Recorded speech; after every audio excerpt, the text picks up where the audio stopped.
Hey, good morning, family. I am so excited to come on today and give you the word that the Lord has for you. I was praying and just asking the Lord, I said, what do you have for your people today, Lord?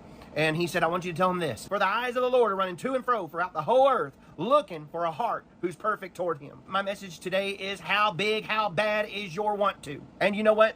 If you want to do things for Jesus and you want to walk in the authority and the power and the victory of the Lord, you've got to have a strong want to. You've got to have a great desire to serve him and a great yielded want to.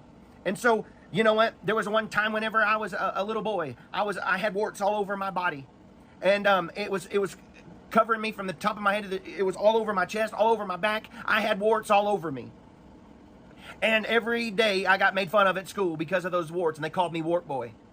And every night I went home and I went getting ready for bed, I told my dad, I said, I want you to anoint every single one of those warts with oil, and I'm believing I'm going to be healed. And I was just like 7 years old.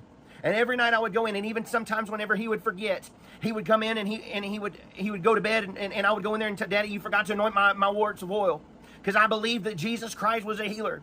And he would say, oh son, I'm tired. I said, Dad, but you got to. I believe I'm going to be healed. You got to anoint these warts with oil.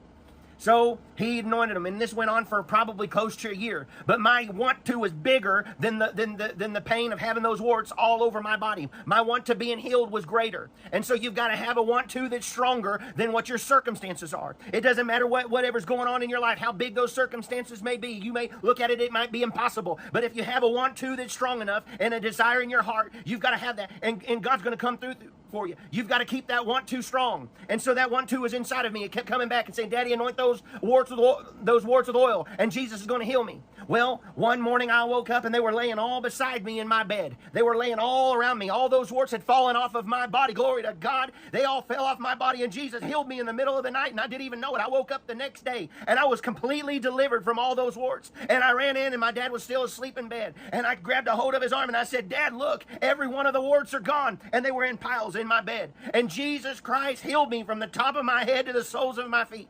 And I'm here to tell you, if you have a want to in your heart that is strong enough that says, I will have what I say. I will have what I believe. And I'm going to confess that Jesus Christ is the healer. He's a deliverer. He is not a God that he is a respecter of persons. And if he'll do it for me, he'll do it for you. And that's the kind of faith you got to have. That bulldog faith that says, I'm not giving up. I'm going to keep on my want to.